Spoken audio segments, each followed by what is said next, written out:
Welcome back, everyone. This will be my full Black Panther 2 Wakanda Forever trailer video from Comic-Con. Kevin Feige woke up and chose violence today because he announced so many things. We have two Avengers movies in the same year in 2025. They confirmed Avengers 5 Kang Dynasty, which is basically like Kang War, and Avengers 6 is Secret Wars.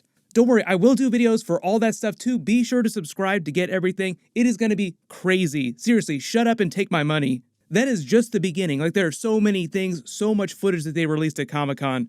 But the Black Panther 2 movie is all about introducing Namor's character, Riri Williams as Ironheart, explaining who the next Black Panther is going to be, who's going to rule Wakanda, and what's going on with T'Challa's son. That's right, you actually see the birth of T'Challa's son in the trailer. During the movie, Nakia reveals that she had a secret love child with T'Challa before they got married.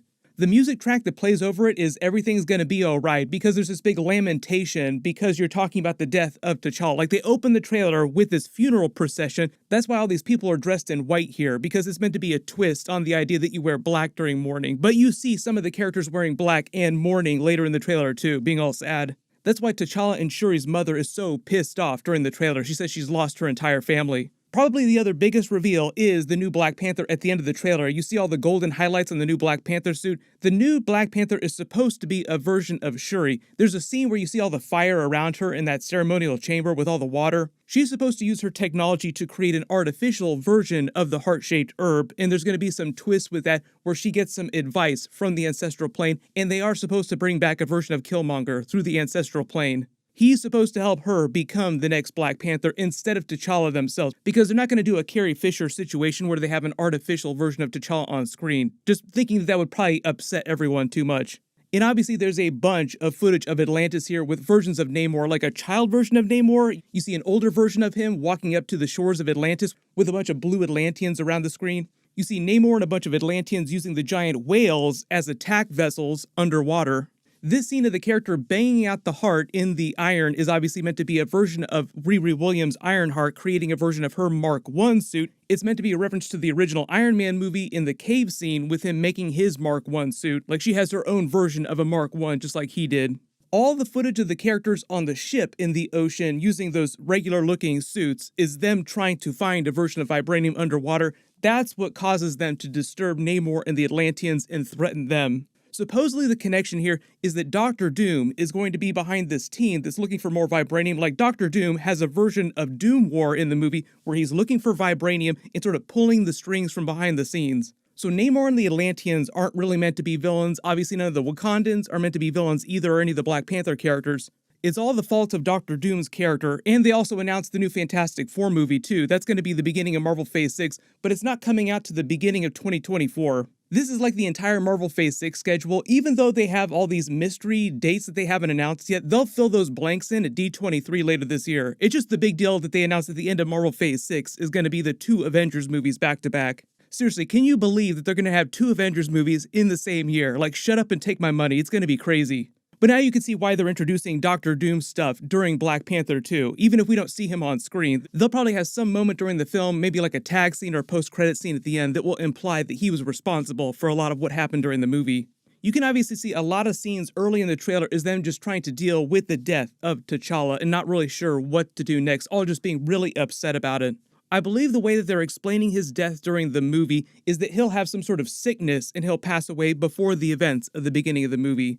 So it won't be like Namor winds up killing him, but like later in the trailer, you see them literally attacking Wakanda like it's a version of the comic book story where Namor and Atlantis attacks Wakanda and floods it, basically. That seems like it's happening much later in the film, though, after what happens with Riri Williams' technology, and this team that Doctor Doom is funding uses it to find Atlantis looking for vibranium. And then they go after Riri Williams, who's in MIT. You see a lot of these fight scenes in and around the Cambridge area. It sounds like Shuri and Okoye in the Dora Milaje wind up trying to protect Riri Williams, and that's what puts them at odds with Namor and why Namor wants to attack Wakanda. Like, the friend of my enemy is now also my enemy as well, even if Wakanda didn't do anything in the first place. All the writing in Wakandan here in this scene on the pillars is actually meant to be a real-life translation to a tribute to Chadwick Boseman. Like, yes, it's written in Wakandan, but it's really meant to be a subtle tribute to Chadwick Boseman himself. Most of all these water scenes during the trailer obviously meant to imply the debut of Atlantis and Namor, the Atlanteans, during the movie. They're supposed to have a really big water-based battle during the film. Obviously, you would try to do that because of the Atlanteans' Atlantis. This scene of Namor underwater with him with a giant headdress is actually meant to be in his god tier form. Like he's meant to form a contract with the god of their people the same way that Black Panther has a contract with Boss the Panther goddess, who we saw during Thor Love and Thunder, giving him all of his special abilities. His powers won't be exactly like Black Panther's powers that he gets from Boss and the heart-shaped herb, but it'll be a similar situation. Like a major upgrade to his character, giving him all of his comic book powers. Parts of his costume also are inspired by the comic book costume, like he has the wings on his feet when he has his god-tier avatar form. The way they're playing this conflict up, though, between the three different sides is meant to be a very Captain America Civil War kind of situation. I've talked about it in previous videos, where you have two sides, Namor, Atlantis, and Wakanda fighting each other, but neither one of them is totally at fault. It's always like a third party that's responsible for everything. That third party is probably going to wind up being Doctor Doom. This team invading here with the soldier forcing the person to read what looks like these runes here seems like the team working for Doctor Doom. Like I said, I'm assuming this scene with Shuri with the fire all around her is her using the artificial heart-shaped herb and her entering a version of the ancestral plane, like some big ceremony where she finds out what's really going on and how she's going to become the next Black Panther. With a big Killmonger twist, like, wait a minute, I was looking for my brother, not for you. You get some new shots of her lab. Obviously, she's going to create her own version of a Black Panther suit for herself. I think the idea that Killmonger winds up helping her become the next Black Panther is why some of her costume is inspired by Killmonger's golden jaguar-looking Black Panther costume.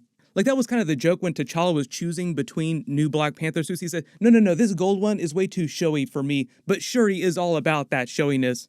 All these flashbacks of a young version of Namor with Atlanteans here just seem like his tragic backstory. Like, it'll explain why he hates people who live above water so much.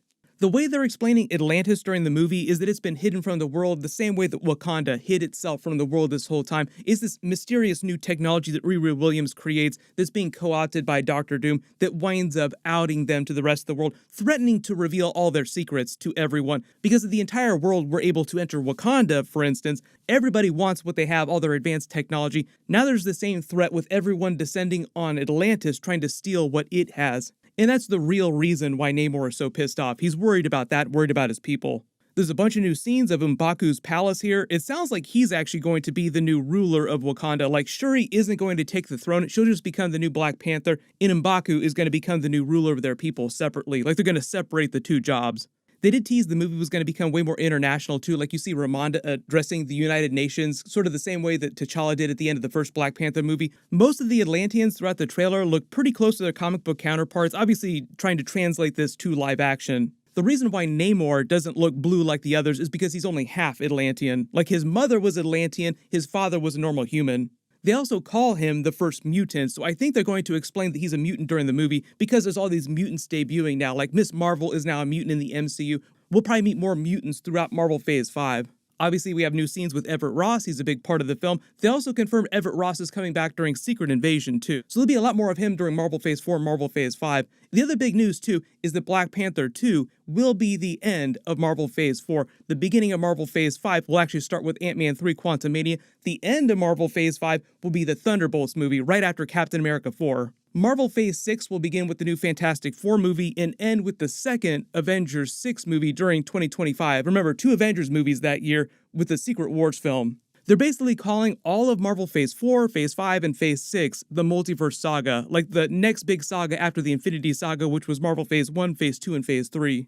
I'll do a separate Avengers video about all the announcements with Secret Wars, all the Kang stuff, everything that's going on during Marvel Phase 5, Marvel Phase 6, because they just confirmed that there's going to be 18 episodes of Daredevil Season 1. We also just got a bunch of other trailer footage too. We learned all about Guardians of the Galaxy 3, we got new She-Hulk footage. It'll take me a long time to get through all this stuff. There's just so much cool stuff to talk about.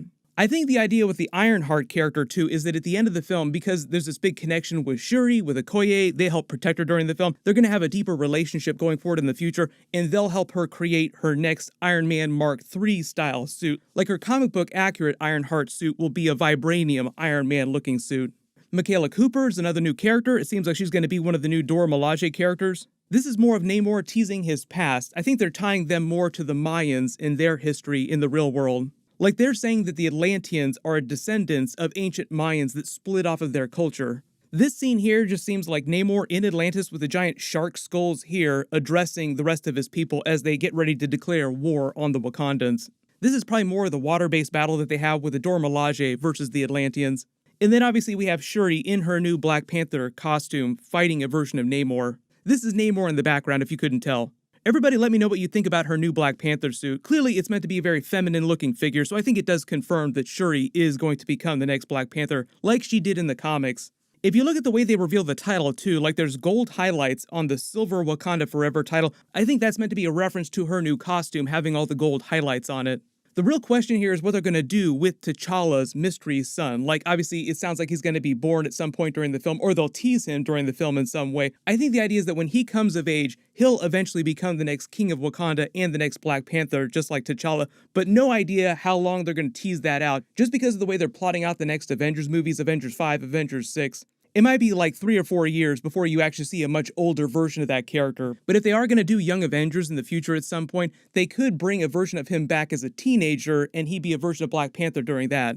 But everybody post all your Doctor Doom theories in the comments below, because obviously we have all this Fantastic Four and all this Kang Secret War stuff happening in the future. There's just so many directions that they could go with this. There's so much cool stuff to freak out about. What'll happen is I'll do a She-Hulk trailer video next. That'll post early Sunday morning. And after that, I'll just double up my videos every day until I get through all the big announcements and all the big trailers that they just released. If you have any big Marvel questions about the announcements they made about their Comic-Con panel or any Easter eggs that you spotted in this trailer that I didn't talk about in the video, just write them below in the comments, and I'll be sure to add that stuff to my next couple of videos. Everyone click here for my brand new Black Panther 2 Doctor Doom video, and click here for my brand new She-Hulk trailer video. I'll update the link as soon as I post that. Thank you so much for watching. Everyone stay safe, and Wakanda forever.